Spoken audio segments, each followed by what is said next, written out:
In 1492, Christopher Columbus set sail on the famous voyage to the Americas that would earn him a place in history as the pioneer of a new age of exploration. The Western world was about to leave behind the Middle Ages and enter a new era of discovery. In Western art, too, a new age was dawning. The end of the 15th century marks the beginning of one of the finest periods of European art. This is the story of that brief era called the Renaissance.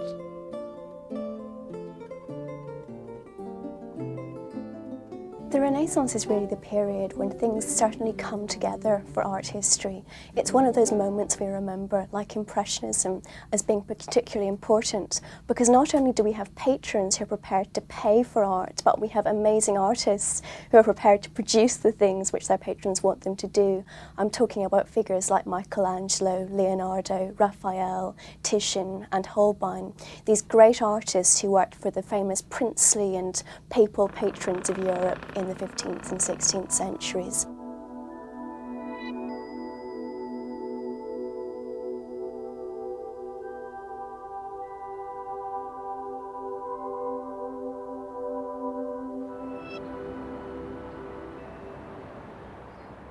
This is Rome, the center of modern Italy.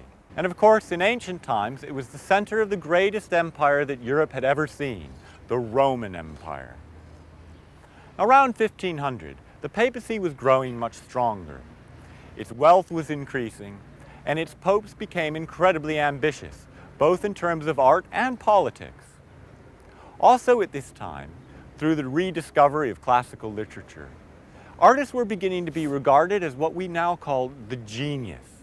In other words, they had powers of a sort of divine frenzy that led them to be able to create at a level unheard of before in Gothic art. Artists such as Michelangelo, Bramante, and Da Vinci launched into enormously ambitious projects, many of them funded and backed by people such as the Pope.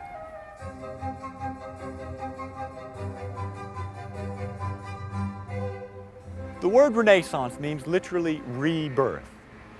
What is reborn, of course, is the classical world of Rome and Greece. Between the period of the end of the Roman Empire and the beginning of the Renaissance, most thinking was developed around a theocratic point of view, where learning or an understanding of the world was based upon the idea of God's place in the world and how God informed the world and created the world so that we were all made within God's image. But gradually, as if some of the philosophical ideas of the classical world became more widely understood, an idea developed that the world could be seen through the eyes of humankind. What made the Renaissance different from the preceding period was the idea that man was in control of his world. He could operate not exactly on an equal level with God, but he could work harmoniously with nature. With man in the center, these artists could look out upon the world and see it afresh and to create visions of the world that man had never seen before. They learned how to idealize the figure. They learned about nature in a way that was almost scientific. We have a move within the Renaissance, a rejection of the stiff formality, scholastic philosophies and dogmatism towards an experimental spirit, if you like, an attempt to go out there, try things, see if they worked, to look at the world and play with the world. And so it was that artists such as Michelangelo and Raphael were drawn to Rome, where they spent the bulk of their artistic career, here in the Eternal City. This idea of rebirth was felt first not here in Rome, but 150 miles to the north, in the Tuscan city of Florence.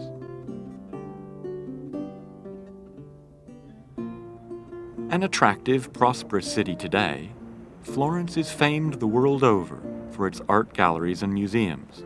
with hundreds of great works on display, created by artists who lived and worked here.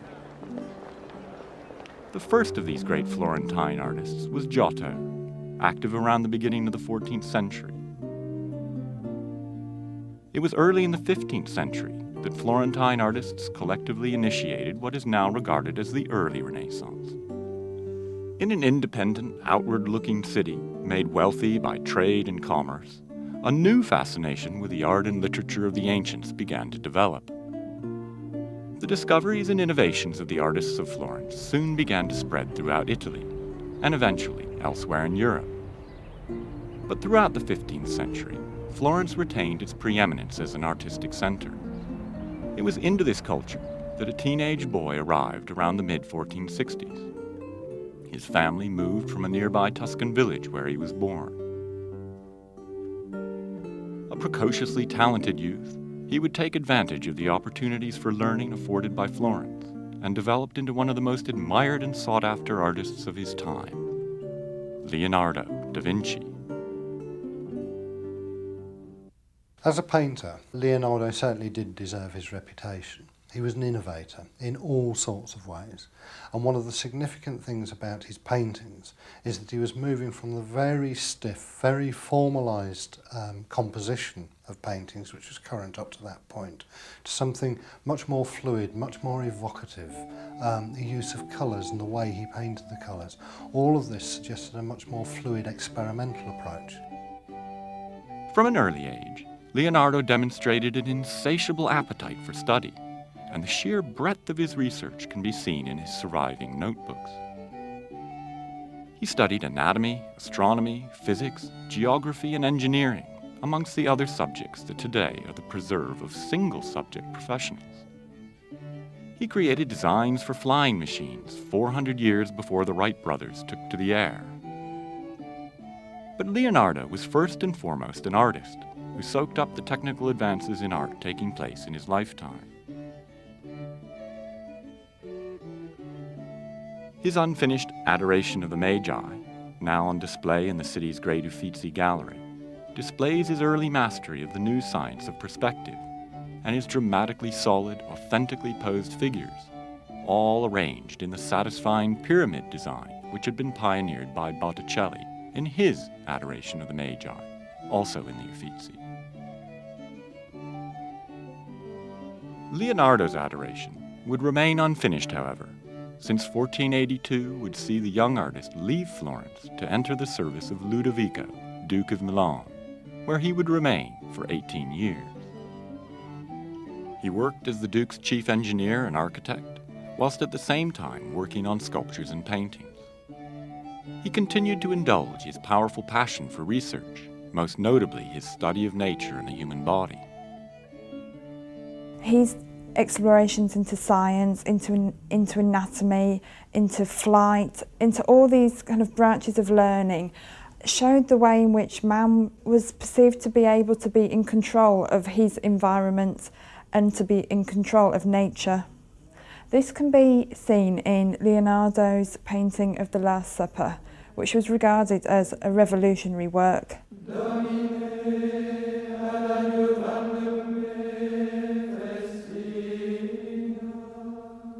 Leonardo's Last Supper was painted for the refectory of a monastery called Santa Maria delle Grazie, Santa Maria of the Graces in Milan. And it's a work which has been famed ever since the moment of its conception. People who were in Milan in the 15th century were commenting about its marvels. And it's really famous because it shows a very familiar subject in Christian iconography, the Last Supper. And this is the moment when Christ and his disciples are getting together before Christ is going to be betrayed by Judas. Up to that point, artists would have treated the 12 apostles as isolated individuals, and they would each have been formally painted in their own right.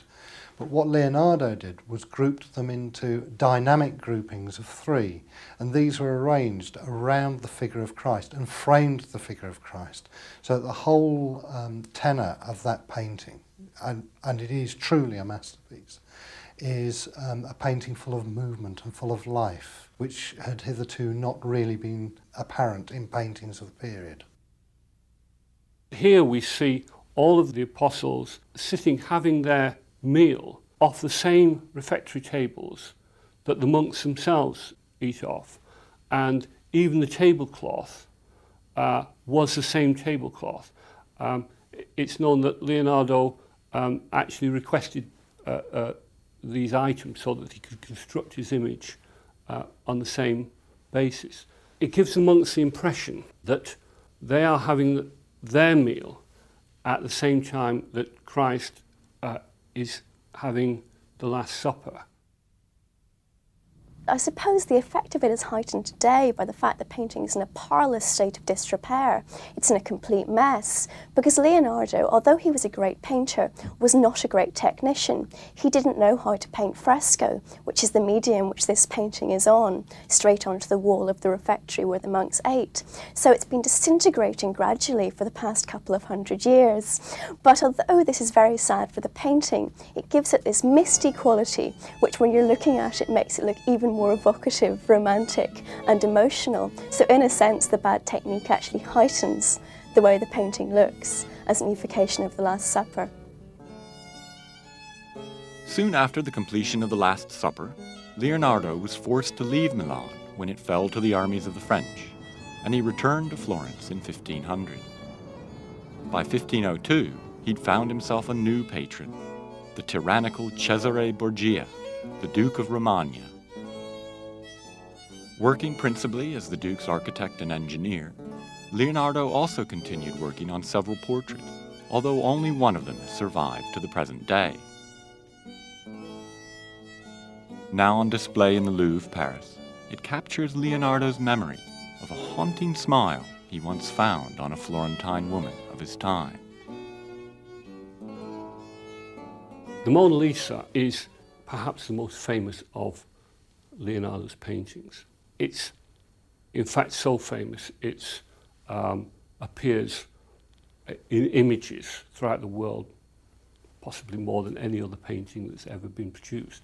We're so used to seeing it in reproductions, on t-shirts, in ads, in anything, that we forget that actually it's a really, really tiny picture. It's very small. And who is it? That's the question that people always ask, because the lady in it has this famously enigmatic smile. The significance of the Mona Lisa as a milestone in the history of art is that it shows consummate skill in two distinct techniques. The first one is called sfumato, and this is the infinitesimal grading of areas of colour into one another. And what this gives is a rather dewy picture, a smoke-filled scene, soft, without hard edges.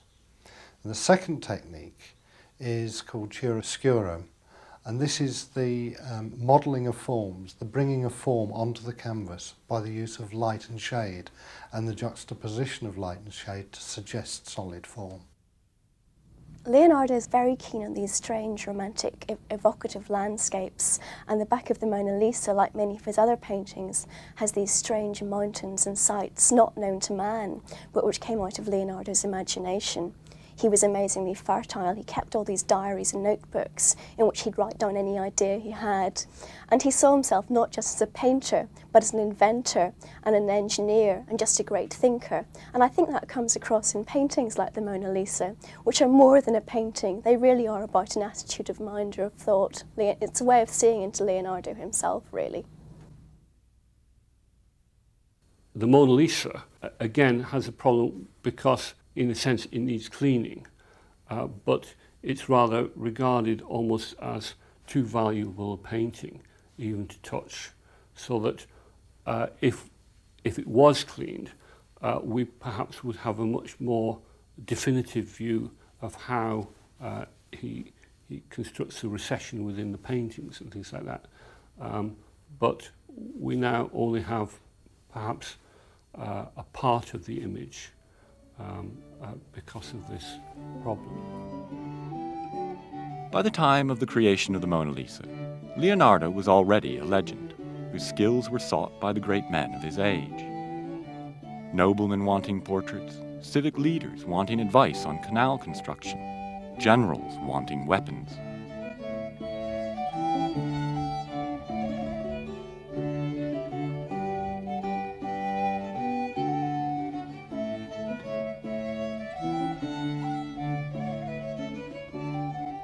Leonardo's fame and genius meant that he had no shortage of projects to turn his mind to.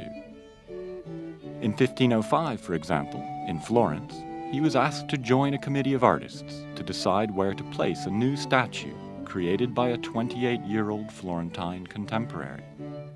The statue concerned would become one of the most famous sculptures ever, and its creator a celebrated model of the Renaissance notion of divine inspiration. It was none other than Michelangelo.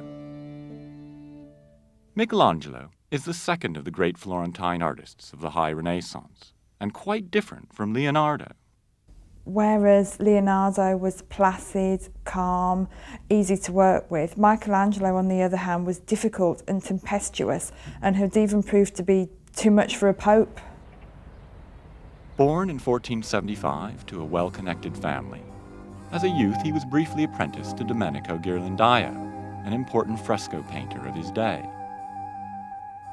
After leaving Ghirlandaio, the young Michelangelo moved into the palace of Lorenzo de' Medici and its thriving intellectual environment dominated by the study of classical culture. Like Leonardo, he studied anatomy extensively while learning about the mathematical system of proportions used in classical art. Concerned from an early age with the artistic task of representing the human figure, Michelangelo's first preference was for marble sculpture. Michelangelo saw the process of working with marble as a type of divinely inspired activity. We hear about Michelangelo attacking blocks of stone with nothing else to help him but his divinely inspired inspiration.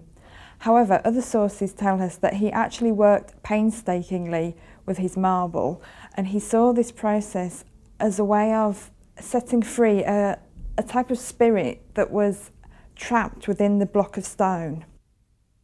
Michelangelo was by far the greatest sculptor who ever lived. He lived for a full 87 years, and within that period he completely revolutionized the art of sculpture. By 1504, he'd completed the sculpture whose location would be decided by Leonardo and others. Like Donatello's St. George and the Dragon, David was another great hero of the Bible. Here, though, Michelangelo has used a much more classical style. He's made much greater study of anatomy and classical sculpture than Donatello was able to make. This is the High Renaissance style, in which the idealization of the human figure is brought to its highest peak. Michelangelo has put this to great use in making one of the great symbols of the independence and heroic individual spirit of the Florentine Republic. In fact, when it was finished, it wasn't put on top of the cathedral as intended, but right here, down low, in front of the town hall. Ever since then, it's become a symbol of the Florentine Republic. If this sculpture symbolizes the Republic, it does so because it achieves a plane of superhuman grandeur. It does not ignore faults, but ennobles them, thus remaining accessible and monumental. Moreover, it conveys an eternal image of spiritual courage and physical energy, without the need for a symbolic weapon. Notice the posture in particular is very classical. It's called contrapposto. One side carries the weight and is about action. The other side is relaxed and is about thought. In this sculpture, Michelangelo combines action and reflection in a single sculpture that is self-sufficient. Michelangelo's genius was now known throughout Italy and came to the attention of the new Pope, Julius II, one of the greatest art patrons of the Renaissance. The Palace of the Vatican, Rome, is home to a priceless collection of books, manuscripts, and artworks from throughout history. It consists of a complex of buildings at the heart of which stands Michelangelo's dome as a sign of the authority of the Church of Rome. Before designing this dome, however, Michelangelo worked in the tall open hall designed by Sixtus IV for the conduct of papal ceremonies. This Sistine Chapel was to be the location of one of the most extraordinary feats in Western art history. By the early 16th century, its walls had already been painted by artists such as Perugino and the great Botticelli, but the ceiling remained blank. It was Julius who proposed that this ceiling should be painted by Michelangelo. And although Michelangelo thought of himself primarily as a sculptor, he was reluctantly persuaded to take on the new challenge. In 4 years of solitary work between 1508 and 1512, lying on scaffolding flat on his back, Michelangelo used the technique of frescoing, applying paint to wet plaster, to produce a masterpiece of crisply rendered muscular figures. The Sistine Chapel ceiling remains one of the more memorable creations in Western art, but remarkably, it was not the only momentous art being produced in the papal palace at the time. In 1509, Pope Julius commissioned another series of frescoes for a suite of rooms within the Vatican. To carry out the work, he chose a 26-year-old artist who had trained in Perugia. He is now regarded as the third great artist of the Florentine High Renaissance, Raffaello Santi, or Raphael. Raphael of Urbino was one of those very particular talents. He was a contemporary of Michelangelo's and of Leonardo. I don't think any of the three of them really got on. They were all such big artists that they felt they were, crowding each other out. But Raphael was from Urbino, which was near Florence, but the real moment in his career came when he went to Florence at the turn of the 16th century, where he was able to see the work that Michelangelo and Leonardo were doing in the council hall in Florence. He was very much influenced by that. Raphael is often thought to be the pinnacle of all Renaissance artists, in that he combined all of the best parts of the other famous Renaissance painters without what was at one time considered their faults. Raphael's painting became, particularly in the 19th century and the early part of the 20th century, almost the icon that artists were to aspire to. Raphael's greatest achievement within the Vatican can be seen within a room known as the Stanza della Segnatura. The subject matter for these frescoes was about the intellectual pursuit of man, such as theology, law, philosophy, a whole range of academic disciplines.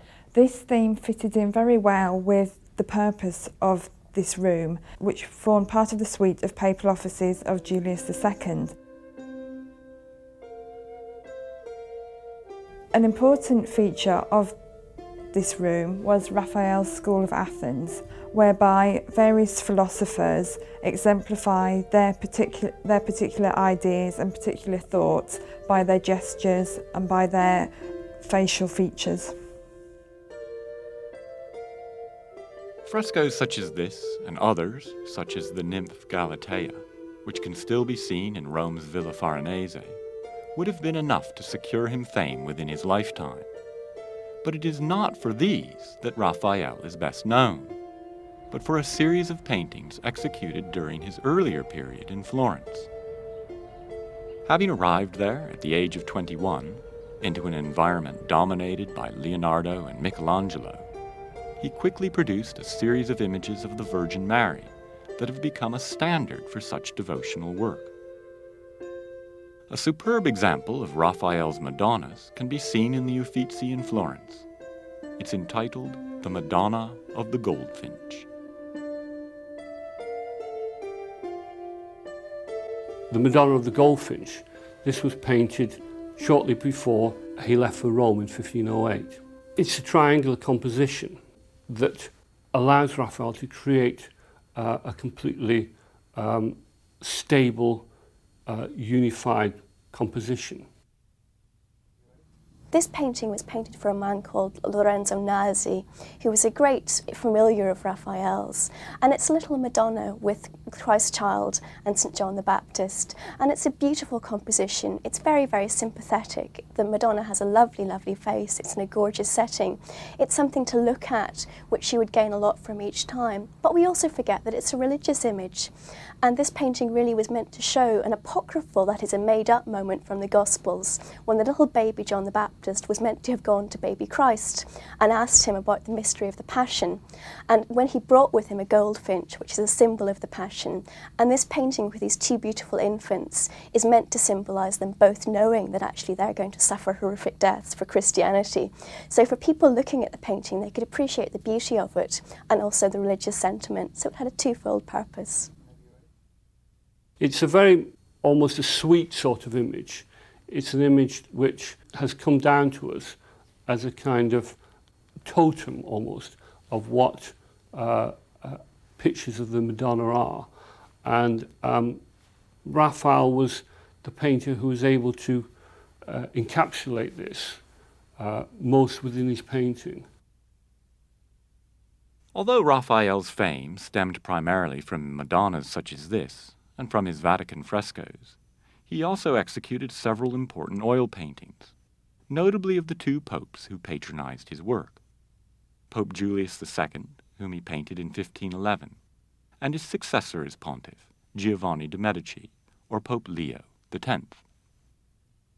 But like his great Florentine contemporaries, Raphael's skills extended beyond painting, and in 1514 he was appointed chief architect of the new St. Peter's Basilica in Rome by Leo X. In addition, he took charge of the excavations of classical ruins taking place in Rome at this time. By 1520, Raphael was a major figure in Rome, on intimate and influential terms with the Pope and his court. Tragically, in that same year, Raphael died suddenly on his 37th birthday, but having produced in his short lifetime some of the most memorable images of Western art.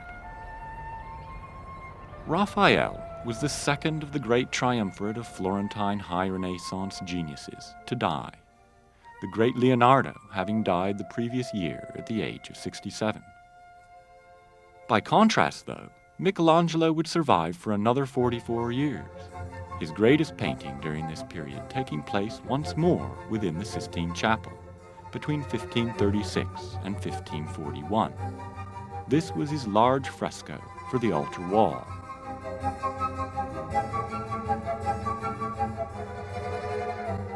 The Last Judgment, in fact, is the most apocalyptic of all of his paintings. So much so that when the painting was unveiled, the Pope was supposed to be actually terrified of the image. It was far more dramatic, far more emotional than he'd ever envisaged that it would be. Traditionally, Last Judgments were very iconic. They showed Christ in glory and him sending people down to hell or up to heaven, depending on whether they'd been good or bad in their life. But Michelangelo's painting has got much more movement in it. It's full of life, things are happening all over the place. He puts in a scene from Dante's Divine Comedy, that's of Chiron, who was the ferryman bringing the souls of the damned over to hell. And that's actually from classical mythology, but Michelangelo incorporates it in The Last Judgment, which of course is in the centre of the papacy in Rome. And he also paints himself very curiously on the flayed skin of St. Bartholomew, a saint who'd been martyred most horribly by having his skin all cut off.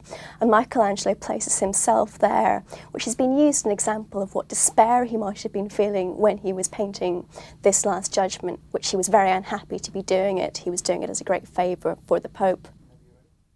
His mind had very much darkened, his ideas had very much darkened from the period 20 years previously when he was painting the ceiling. When we look at the ceiling, it's a very affirmative image. It creates this sense of the greatness of God and the universe that he created.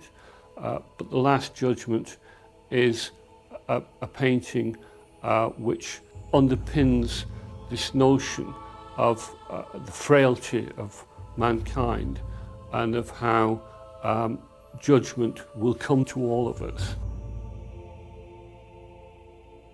It was a commission which has lots of nudity in it, and after Michelangelo's death there was a movement, the Reformation was hitting Italy. It was called the Contra-Reformation, and a lot of the cardinals and people high up in the Catholic Church were not happy at all about the fact that there were all these naked men, like Christ himself, on the altar wall of the Sistine Chapel. So they sent other painters to paint them over with fig leaves, and these were just removed in the recent restoration. So now if you're in Rome you can see the painting in its true glory and in the beautiful harmony of the blue and rose colours that Michelangelo originally designed. Michelangelo continued to produce unrivaled work and would continue to sculpt until a few days before his eventual death at the age of 89 in 1564, by which time the relationship between man and God was beginning to change. This changing relationship had expressed itself most strongly across the Alps from Italy in northern Europe. The Reformation of the Church, heralded by the German Martin Luther in 1517 with his publication of his 95 Theses, would eventually end the universal authority of the Pope in ecclesiastical matters in Europe and lead to the establishment of the Protestant churches. This emerging Protestant culture produced its own masters, most famously Albrecht Dürer. Born in Nuremberg in 1471, the son of a goldsmith who was also an artist of some note, Dürer began his creative life in his hometown's thriving new print industry, producing woodcut illustrations for books. At 20, he made the first of his 4 great journeys through northwest Europe, illustrating books along the way. He absorbed the tradition of the northern artists, which had developed almost entirely independently of Italian influence. 15th century northern artists such as Jan van Eyck and Roger van der Weyden created works whose beauty derived from careful observation of reality, applied in great detail, usually with the new oil paint technique pioneered by Van Eyck. This tradition can be seen in Dürer's simple but wonderfully natural picture of a hare. But Dürer was also aware of the momentous developments going on in Italian art, and after marriage and setting up his own workshop, he spent a year in Italy. Dürer is a very interesting character because although at first glance his works may appear to have a specifically northern character, the time which he spent in Italy and the time in which he was able to study the engravings of Mantegna ensured that the Italian interest in naturalism and a realistic depiction of space and form allowed him to blend 2 influences to create a style particularly unique to him. His woodcut of Adam and Eve from 1504 perhaps best illustrates these efforts. However, his self-portrait of 1498, more wholly in the northern tradition, is for many a more significant work, since it proudly proclaims the status of the artist as a humanist scholar rather than just a manual worker. If Dürer was concerned about the lack of status granted to artists in the north, he needn't have worried. His many prints ensured that he became well known across Europe. When he returned to Italy in 1505 for 2 years, he discovered copies of his prints were widely available. He was also pleased to enjoy the high status granted to artists in Italy compared to Germany. "Here I am treated as a great man," he wrote to a friend, "at home as a poor devil." Dürer's work from this period, notably his Madonna of the Rose Garlands in Prague, was heavily influenced by the Venetian Giovanni Bellini, and they confirm Dürer's capacity to mix northern and Italian art. He begins to adopt a more sculptural approach. He begins to use shading and use line to create a sense of depth, a sense of roundness, which in spite of his use of harsh line and almost jagged northern forms, allows him to create a greater sense of depth and a greater sense of space within the environment which he depicts. Dürer is often regarded as the great artist of the Reformation, and his ardent support for Martin Luther is well documented. But although the age of Protestantism was seen by many in Northern Europe as a great step forward for humanity, the Reformation would have an unfortunate consequence for some artists: less work. Many thinkers of the Reformation considered the visual arts to be a form of forbidden idolatry. As their ideas took hold in regions such as Switzerland, the artists' traditional role in painting religious images for churches went into decline. If the artists were to thrive, they would have to find new roles. One such role was that of portraiture, and in Northern Europe, the greatest portraitist of his age was Hans Holbein. Hans Holbein the Younger was the son of another painter, and in fact he was trained as a goldsmith. He mostly worked in his early life in Basel in Switzerland, and he produced illustrations for printers, but with the Reformation making life rather turbulent in Europe at the time, he came to London. Holbein eventually became the court painter to Henry VIII and set about producing a series of portraits that capture the spirit of that tumultuous era in English history.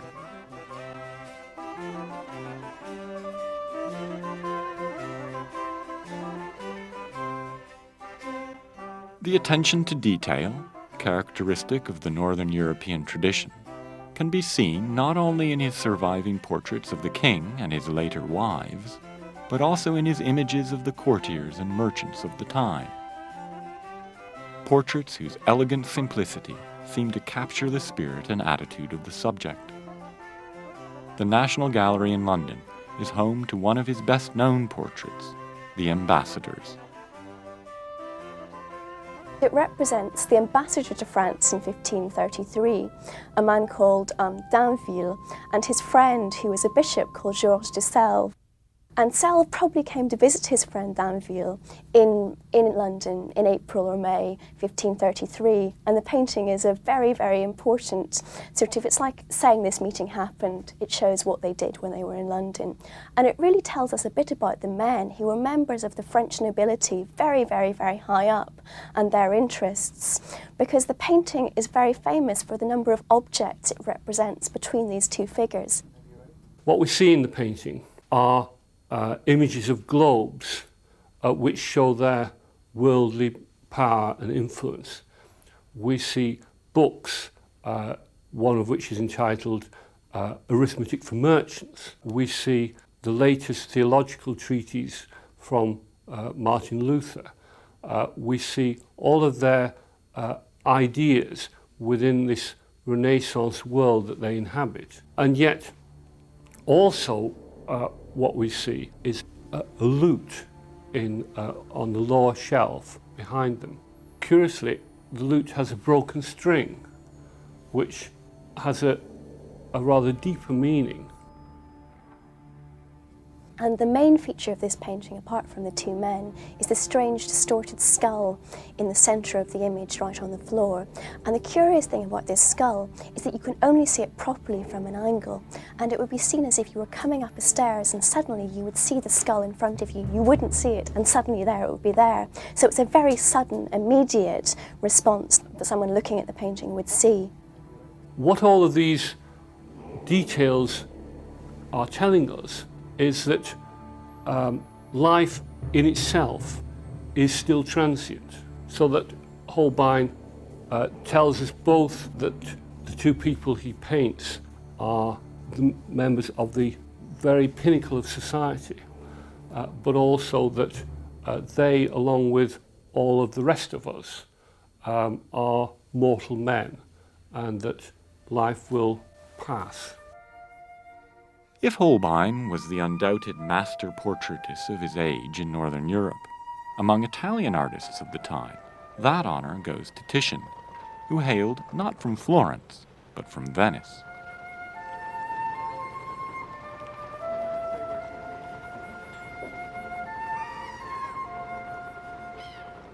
Venetian art of the Renaissance period was inaugurated by Giovanni Bellini. I have here behind me a wonderful painting by Bellini, painted in oil on panel. It shows a sacred conversation between two saints and the Virgin Mary. The donor who paid for the painting is shown kneeling in the foreground. It shows the influence of northern painting, particularly in the way in which he's treated the edges with a softer line, and the way in which he's given the landscape great depth and subtlety of rendering.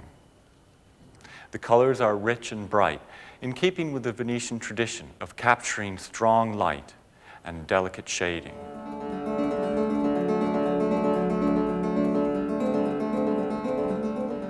Born around 1480, the young Titian studied with Bellini, where he absorbed his master's ideas on color and space in a series of large altarpieces. In 1517, just as the Roman High Renaissance came crashing down, Titian produced his Assumption of the Virgin for the friars here at St. Mary's in Venice. It's a monumental canvas and established his reputation as a young man.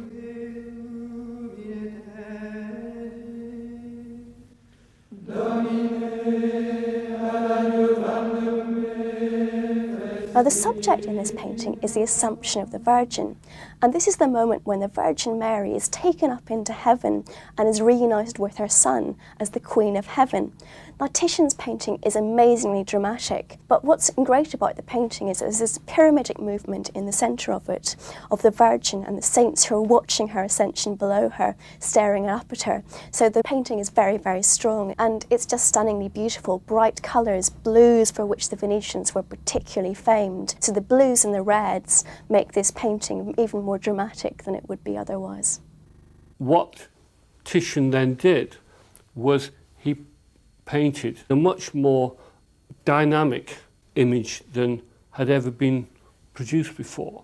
The prior German of the Church of the Frari, he was expecting a rather calm Renaissance image. What he got was a Baroque painting, but it was a Baroque painting painted 100 years before the Baroque period actually began. Titian's way of painting is very different to the Central Italian way of painting of Michelangelo and Raphael. The Venetians were very, very keen on colour, on texture, on landscape, whereas in Central Italian painting you're more likely to find strong emotion and movement. And as a result, we tend to think of the Venetians today as not being as good painters as Michelangelo and Raphael. Like other High Renaissance painters who lived well on into the 1500s, Titian began to play with High Renaissance stability and composition. For his painting St. Mary with Saints, with the Pizarro family, also here in St. Mary's of the Friars in Venice, he put the Virgin acentrically on the canvas, placing her to one side. This striking new composition raised quite a few eyebrows, and indeed it led critics to observe that Titian, just as Michelangelo, could have his mannerist tendencies. Despite his fame, which lasted until his death, it's possible that Titian's status as the leading Venetian artist of the Renaissance would not have been achieved if one of his contemporaries had not died so tragically young. Giorgio Barbarelli, known as Giorgione. This is the Accademia Bridge in Venice, and nearby are some of the best works by Giorgione. Giorgione was a contemporary of Titian, though he only lived until his mid-30s. Nevertheless, Giorgione sees the world through very different eyes than his master, Bellini. The Sleeping Venus is the first painting of modern times to take as its subject matter the female nude set against a landscape. And Titian borrowed the pose wholesale for his own classic nude 3 decades later. Giorgione and Titian are very interesting artists for the fact that they had the same teacher, Bellini. Giorgione was significant because he introduced a new theme to Italian art. He introduced more secular and pagan themes, such as love and even eroticism. Giorgione introduced the female nude, which was to be fundamental for the rest of Western art. Giorgione's greatest work, The Tempest, in the Galleria dell'Accademia in Venice, is especially interesting for two reasons. Firstly, Giorgione used a new type of highly opaque oil paint that he had developed. This new paint enabled modifications to be made during the actual act of painting. We know this for sure in the case of The Tempest, because X-rays have revealed that where the soldier now stands, there was once a second female nude. The second innovation relates to the subject matter of the work. If the painting illustrates a story, no record of that story survives. The woman and child in the painting may indeed be a virgin and child, and yet it's highly ambiguous and enigmatic. What we have here is perhaps the appearance of a more humanist sensibility in Venetian painting. The storm that's brewing in the sky behind these figures is threatening, and it seems to place man at the center of concerns. Nature is not seen or interpreted here through Christian symbolism. Giorgione, therefore, is enormously important. He's struck up a new aesthetic in painting that involves landscapes and figures in a picturesque scene that is both moving and beautiful at the same time. That the artists of the High Renaissance were able to achieve so much in such a short period of time perhaps gives us as good an indication as any of the vitality of the times in which they lived. The High Renaissance remains remarkable for achieving a more human and a more superhuman image of man. While the politics of the age were far from ideal, the arts in Florence and Rome compensated with awe-inspiring glimpses of a perfect world of grace, harmony, and heroic beauty. In Venice and Northern Europe, the early 15th century presented a moment in which man's most complex emotions were conveyed with clarity and dignity. Inspired by classical culture, the masters of the Renaissance created works which continue to invite and haunt man's most profound aspirations.